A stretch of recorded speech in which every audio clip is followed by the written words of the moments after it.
on a pas mal échangé ces jours-ci sur un peu, c'était un journal d'un confiné en Italie, où comment Hamid Ouar passe ses jours de confinement contraint dans le sud de l'Italie.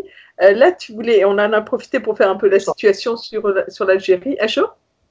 Au Bonsoir. centre de au Au centre centre. de Ah oui, oui, oui, oh là là, oh là, comment Hamid passe son temps au centre de l'Italie, au sud du centre.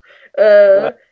Là, on est début avril, donc il y a un certain nombre de mesures économiques, en tout cas, qui ont été annoncées en France ou en Algérie. Je pense que tu voulais faire un petit peu le point et revenir donner ton avis, ton expertise sur des décisions. J'ai peut-être des questions, mais je te laisse parler, revenir sur les points que tu voulais développer pour les gens qui vont de nouveau suivre attentivement et nombreux, j'espère, tes petites vidéos, tes expertises. Oui, je pense que les mesures économiques sont importantes pour justifier le confinement et pour conforter les gens, parce qu'il est clair que, comme on disait la dernière fois, la vie ne s'arrête pas pour beaucoup de gens. Alors, si en Italie et en France, il y a un certain nombre de mesures qui ont été prises et qui touchent pratiquement toute la population, ce qui n'est pas le cas en Algérie. Mm. Okay. Et ça, c'est un gros problème parce qu'aujourd'hui, en Algérie, si on se voit aux mesures officielles qui ont été annoncées d'un point de vue économique, il n'y a que les fonctionnaires qui sont assurés d'être payés. Tout le reste, il doit se débrouiller. Okay. Donc, c'est un gros problème. Ensuite, en Algérie, le deuxième problème majeur est celui du fait de l'importance de l'informel. Tout le monde en Algérie estime que l'informel représente jusqu'à 40% de l'économie. Et ces gens-là, en ce genre-là, comment peut-on assurer un confinement? Et est-ce que les employés, je ne parle même pas des propriétaires, des barons de l'informel qui n'ont aucun problème, hein, mais par contre, les gens qui travaillent dans l'informel, ils n'ont qu'une sécurité sociale, ils n'ont qu'une allocation chômage, ils n'ont qu'un support de l'État. Et ça, c'est un gros problème. Ensuite, j'ai discuté il y a 2 ou 3 jours pour des raisons professionnelles avec un ami avocat qui me faisait noter qu'effectivement, il y a des gens qui vivent à la journée. Alors, on parle donc des gens qui n'ont pas de revenus et qui pratiquement, le revenu, c'est le revenu journalier qu'ils ont. Hein, et c'est le cas si on prend tous les gens qui sont considérés comme à qui on a donné des logements sociaux, okay, donc qui sont considérés comme étant en difficulté, eh ben, aujourd'hui, ils n'ont qu'un revenu. Hein. Donc, ces gens-là vont être poussés à sortir et ne pas respecter le confinement s'ils peuvent, parce qu'il y va de leur survie. Donc, il est très important qu'il y ait des mesures, on parle de subventions sur les produits.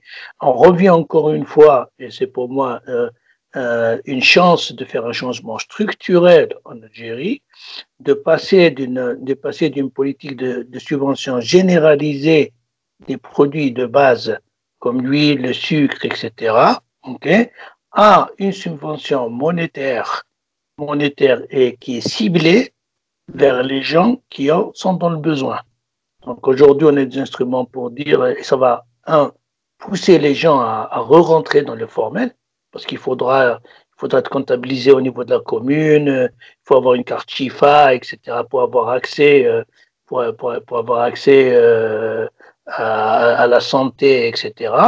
Et donc, ça permettrait, par exemple, de décider, on a le SMIC qui est à 18 000, et ben on dit toutes les gens qui sont moins que le SMIC, on va leur donner 30 000 Un dinars. complément. Un complément, mais pas seulement un complément, probablement des fois le double pour un certain nombre, parce qu'on sait quel est le niveau de vie en fonction de la famille, de l'importance de la famille, du nombre d'enfants. On peut leur assurer un complément monétaire qui va permettre non seulement de subventionner uniquement ceux qui sont dans le besoin, okay, et de récupérer l'argent qu'il y a dans que l'on a dans les subventions généralisées qui en Algérie sont comptabilisées pour l'équivalent de 18 milliards de dollars. Okay. Donc aujourd'hui, l'ambassadeur de France à Alger achète son lait, achète son huile, achète son sucre, achète son gasoil au même prix que le chômeur de Bablouad ou de n'importe quel village en Algérie. Et ça vaut ça vaut aussi pour les cadres algériens, ça vaut pour Mais on sait ton les exemple en fonctionnaires. Batassant, voilà, mais c'est un exemple parmi tant d'autres, effectivement. C'est Bien effectivement, sûr, tout le monde est logé à la même enseigne. oui, uniquement pour dire qu'effectivement, il n'y a pas plus et c'est inégal, c'est pas éthique aussi. Il n'y a pas plus inégalité que les subventions généralisées, parce qui en profite? Le pauvre, il n'a pas de voiture, par exemple. Au lieu de subventionner l'essence, moi, je subventionnerais les transports en commun. C'est-à-dire, il y a un changement structurel qui était, dont personnellement je parle et je ne suis pas le seul, dont beaucoup de gens parlent depuis des années. Et là, on a une opportunité de le faire.